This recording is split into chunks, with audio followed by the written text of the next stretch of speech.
Welcome to the Grassroots Army podcast. I am, of course, your host, former Michigan gubernatorial candidate Garrett Soldano. And do I have a doozy for all of you here today? Whenever you see the left corporate media freaking out over something that somebody did or said, it usually means that they're probably right. And what's happening right now is Tucker Carlson just dropped a bomb on the progressive leftists, this Marxist movement, right? Just dropped a bomb on their narrative. And the one that he went there with was George Floyd. As we are all well aware of, that guy was all hocked up on drugs, had fentanyl throughout his system. We knew in the beginning, right, that he probably died of natural causes, of meaning of his own accord, not because of the cop's knee on his neck. All right. However, the corporate media obviously went with a different narrative. And what happened? They burned down our country, right? And that was all according to plan, as we are well aware of. Lock us down, take away our constitutional freedoms, sacred values, and citizens' rights, then create chaos. And that chaos went throughout our country, ripped our country apart. They burned cities, right? All because it was healthy to protest. But then fast forward to January 6th, and all of a sudden it wasn't healthy to protest. And the folks that protested that are now serving time in prison, which is wrong. Which is going to lead me to what I want to talk about finally after I expose what Tucker Carlson talked about is Charlie LaDuff, as he continues to hammer our Attorney General here in the state of Michigan, Dana Nessel, rightfully so. And if you don't follow Charlie LaDuff, he's a little raw, but I like him. I like people who are real, who put their personalities out on their sleeve. Charlie LaDuff had horrible things to say about me during my campaign, which I just don't care about. I just like honest journalism, and he calls it how he sees it. Now, he called Dana Nessel the C word that ends with a T. Now, I wouldn't have used those exact words. However, he did, and that's just Charlie LaDuff, and the left media is trying to cancel him right now. So I support Charlie LaDuff. That is for sure, and that's why I posted that yesterday, and everyone like, who's that? Why is he running? He's not running. He's a journalist, which is calling out the hot garbage, which as of right now is Dana Nessel, and we're going to expose what he exposed and talk about that at the end of the show today. But let's talk about George Floyd. Let's get to the Tucker Carlson interview, which, again, it's my job to continue to bring this up-to-date, accurate, and truthful information. And if you don't follow Tucker on Twitter, I strongly encourage you to do so. He's doing some great things right now, but as with everything else, he gets censored on all other platforms, Facebook, YouTube, everywhere. So I'm going to do my part to bring you some really, really great information to chew on, especially when the progressive leftists, everyone is screaming right now that, yes, Tucker Carlson went there. He said that the George Floyd scenario was a lie. Well, I want to let you all listen to what Tucker Carlson uncovered. So let's get right to that right now. Of course, significantly, they also sent a cop called Derek Chauvin to prison for more than 40 years. He would be the racist white devil who murdered George Floyd. But the question is, did he actually murder George Floyd? And the answer is, well, no, he didn't murder George Floyd. And we're not guessing about that. We know it conclusively thanks to a new court case now underway in Hennepin County, Minnesota. The case was brought by a prosecutor there called Amy Sweezy. She's suing her boss. So the case is not actually about George Floyd or Derek Chauvin, but it tells you an awful lot about both of them. In her deposition, which you should read, Amy Sweezy describes a conversation that she had with the county medical examiner, Andrew Baker, right after George Floyd died. Quote, "I called Dr. Baker early that morning to tell him about the case and to ask him if he would perform the autopsy on Mr. Floyd." Sweezy recalls all this under oath in the deposition. Quote, "He called me later in the day on that Tuesday, and he told me that there were no medical findings that showed any injury to the vital structures of Mr. Floyd's neck. There were no medical indications of asphyxia or strangulation." Oh. In other words, George Floyd, according to the official autopsy, was not murdered. He died instead of what we used to call natural causes, which in his case would include decades of drug use, as well as the fatal concentration of fentanyl that was in his system on his final day. So this was not a killing. It was yet another narcotics OD in a country that records more than 100,000 of them every year. The medical examiner clearly understood that and, in fact, articulated it. And Sweezy explains. "He said to me," she recalls in the deposition, "Amy, what happens when the actual evidence doesn't match up with the public narrative that everyone's already decided on. And then he said, quote, "This is the kind of case that ends careers." In other words, everyone lied about it from the very beginning. The people who knew the truth hid the truth and allowed the revolution to proceed. Now they've been exposed. Now we know the truth. What happens next? Well, they're going to ignore it. The Biden administration just issued a long purple statement celebrating George Floyd's birthday. He's a martyr, despite the fact we know that he was not murdered. And by the way, Derek Chauvin is still languishing in jail for the rest of his life. So how do we respond to this? How do we respond to the truth once we have it? Well, Vince Everett Ellison seemed like a good man to ask. He's the author of Crime, Inc. He joins us now. Vince, thanks so much for coming on. So as with so many other stories, the origin thanks for having me, Tucker. of COVID, it's a blessing to have you. We now know what actually happened, but the question then is, what do you do with that knowledge? We know that the U.S. government, Tony Fauci, worked with the Chinese to create the virus that overturned the American economy, but what do we do with that knowledge? What do we do with the knowledge that George Floyd was not actually strangled to death by a cop? We have to acknowledge the people that gave it to us and why. See, George Floyd is the Democratic Party's prototypical black man. These are the black men they are trying to create. So George Floyd has to be elevated. He has to be celebrated. He's perfect to them. He was poor. He was uneducated. He was a drug addict. He didn't have a job. He was down there begging and crying and asking the white people to not kill him. To a white Democrat, this is the perfect black man. So he has to be elevated. Look, not a few days ago, Kamala Harris and Joe Biden celebrated hip-hop music. They had a celebration of hip-hop. Hip-hop culture is America's culture. It is a genre. It is music and melody and rhyme. And hip-hop is also an ethos. A music genre that calls the black man the N-word, calls women the W word and the B word, talks about misogyny, shooting police, smoking dope, selling dope, fighting, killing, acting a fool. They celebrated this genre. Why? Because this is how they see black America. They see us the same way they see George Floyd. And they have to make more of us because everywhere they rule, John F. Kennedy stood in front of the Berlin Wall in the 60s and said, if you think that communism is great, let them come to Berlin. Well, if you think that the Democratic Party is great, let them come to Detroit. Let them come to Chicago. Let them come to St. Louis. Let them come to L.A., Portland, Seattle, Memphis. Anywhere where they rule, you'll see George Floyd's all over the place. And they're proud of them. In Baltimore, Maryland, they spend $21,000 per child for every child up there inside the school district. Not one school is proficient in math, science, or reading. But they keep it going every year. Why? Because they're producing George Floyd. But and George Floyd's vote for the Democrat Party. But why would, so when most of us, you, me, I think all normal people look at George Floyd's life, you think this is a disaster. This guy never added anything. He took a lot in prison at least 8 times. I mean, his life was a tragedy at best. Why would you want more people like that? It's a great question. And if you want to watch that entire interview, go to Tucker Carlson on Twitter and you can finish it. I just wanted to show that small clip to see how Tucker Carlson continues to just fight back against this narrative. And, as we go throughout this journey, you have to remember that God put us all here for this reason, at this time, at this moment. And you have to stand up and you can't be quiet anymore. You have to stand up and fight against this. Now, I'm all for working with people. I'm all for working with good people with common sense that may not agree with everything that I believe in, which is fine. But if you believe in 70, 80, 90% of what I believe in, that makes us friends, that makes us allies, and we can argue till the cows come home about the other topics and issues. Not everybody's 100% right. But I do know this. We cannot work with the ideology of this Marxist movement. They are in a blazing the trail mode right now to burn it all down and rebuild it in this socialist global state that they're trying to achieve right now.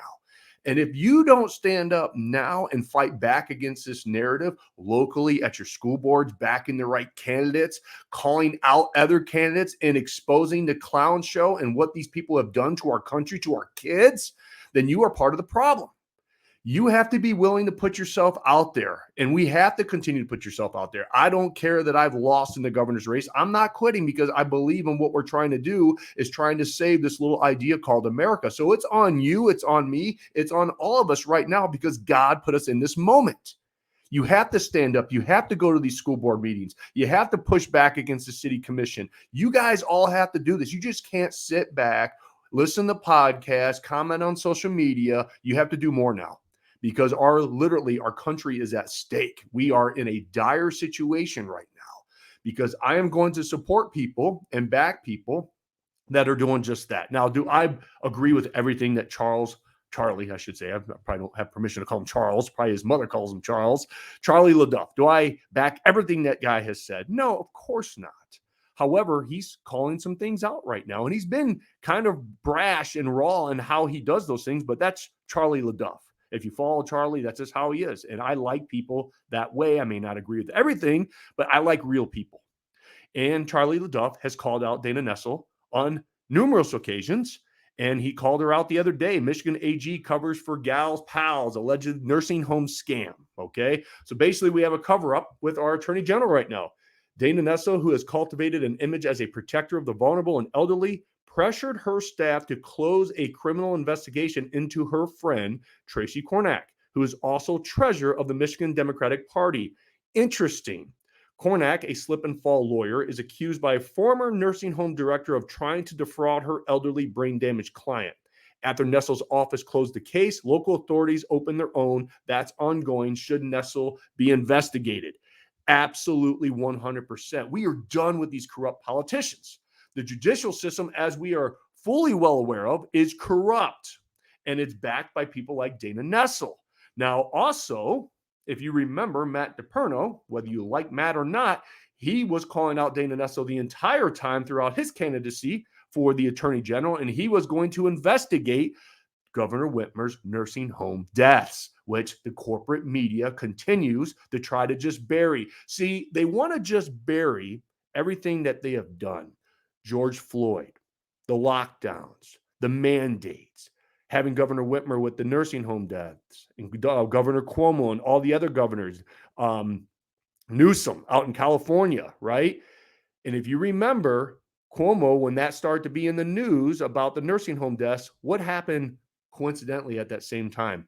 Well, Governor Cuomo was investigated for sexual harassment, and the nursing home deaths got buried into the media cycle, and we never heard of it again. Because if they would have investigated Governor Cuomo, then who would have been next? Governor Whitmer, Newsom, right? Do you see how this all works? It's corruption at its worst, and it's sickening.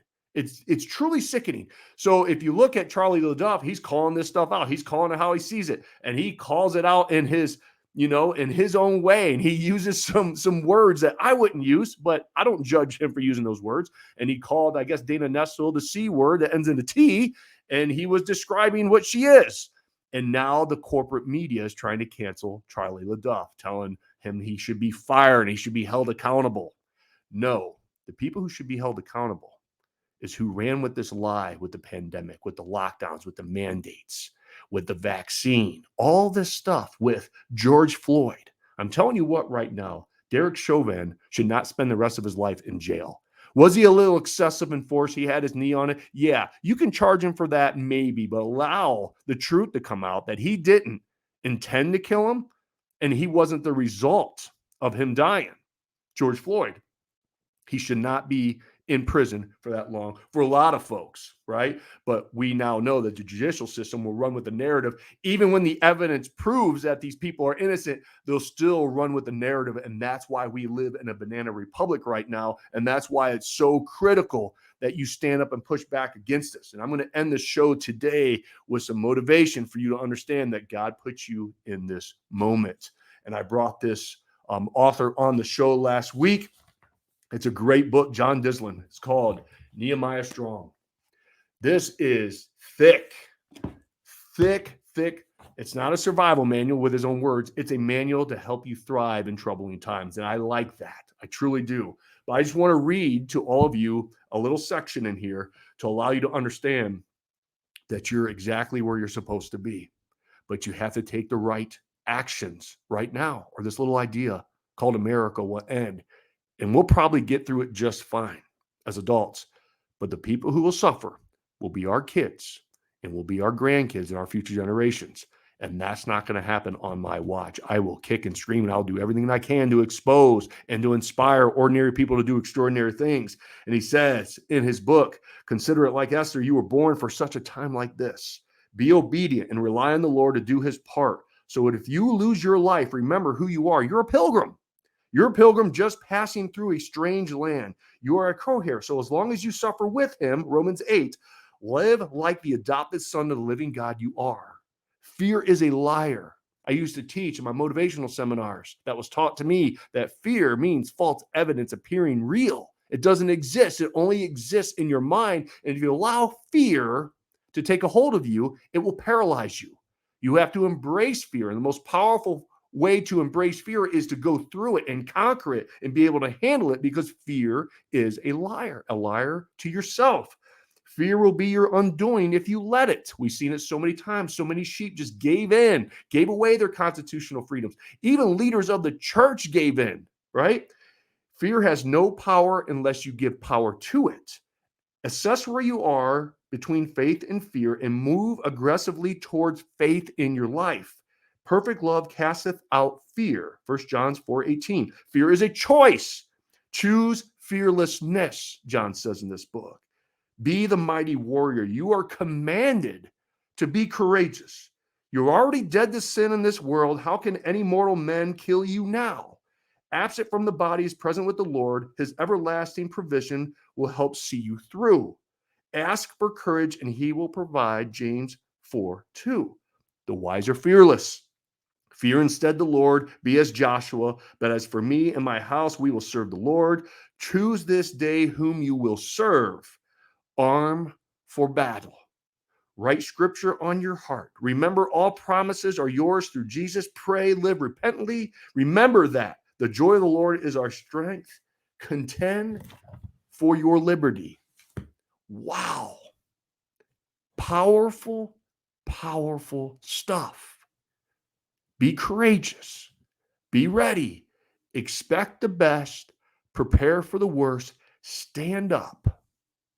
You have to stand up. Folks, you're not seeing it in the corporate media because the corporate media is all about a narrative. We have learned that. But I tell you what, we are gaining ground. We are gaining ground in school boards. If you've been following me, you can follow all the school boards. It continues to evolve. More and more folks are calling out the garbage. We're gaining traction, which is good. Ordinary people are now doing extraordinary things. They're running for school boards and for office and everything else. We are going to win this fight, but you have to get into the fight in order for us to win. And we have to have constructive conversation with people in the middle to allow them to see that how the left went very far left, and they're not coming back. They are not coming back. There's only going to be one that wins this fight. It is good and evil. It is good and evil. And if you allow this progressive Marxist left, they will cancel you.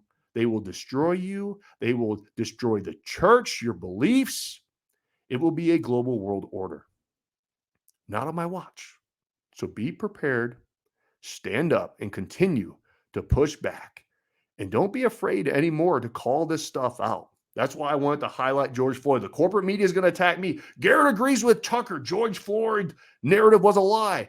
I'm going to say it right now. Absolutely 100%. It was a lie to bring down a sitting president. It was another play in the playbook to take down our economy. They did it with the pandemic, with the lockdowns, with the mandates, and then they freaking fueled the fire with the riots, create chaos, that it was healthy to go out there and protest, and CNN with the city behind them burning down said it was mostly peaceful. All a garbage lie to bring down a sitting president. And I tell you what, there is no we're just going to forget. There has to be a reckoning. These people who did this, who are responsible for this, and we know who you are, they must be held accountable. It's treason. It's treason. So hang in there. We're going to win this fight. If you haven't already, I'm going to continue to expand. Obviously, you guys know if you follow me that my YouTube channel got canceled because I exposed the border, right? I was telling people to start getting in communities, and I will be live on our new YouTube channel because it's growing. It's called The Grassroots Army. The original one was called Grassroots Army, so it's called The Grassroots Army now. If you're on YouTube, you utilize that platform, please subscribe to it. We are almost to 2,000 subscribers in a week, which is great. It's growing fast, but we were up to almost 240,000 subscribers. So there's 250,000 people that are not getting this narrative right now, not getting the truth. And that's why I'm on these platforms like, Garrett, well, you're just going to get canceled again. Okay. I've been canceled several times. I've already been banned off YouTube. This is my second time. I've been banned off every platform, but I will continue to get back on and build them. Why? Because people need to know the truth. I'm also on Rumble. I always hear people, well, you grow your Rumble channel. Grassroots Army. I'm on there. I'm on Instagram. I'm on Commie TikTok. I'm everywhere. Grassroots Army. Now it's The Grassroots Army on YouTube. Okay. So if you're there, subscribe, share this. We have to do our part, share this information. People need to know the truth, that what has been told to them is a lie as we continue to fight back against this evil. They are evil. They truly are, because they will throw innocent people into prison. That's how evil they are. Taking away your freedoms, your sacred values and citizens' rights. You have to stand up and push back. God bless you. God bless the state of Michigan, of course, and always. God bless you, United States. Have a great day. Until next time.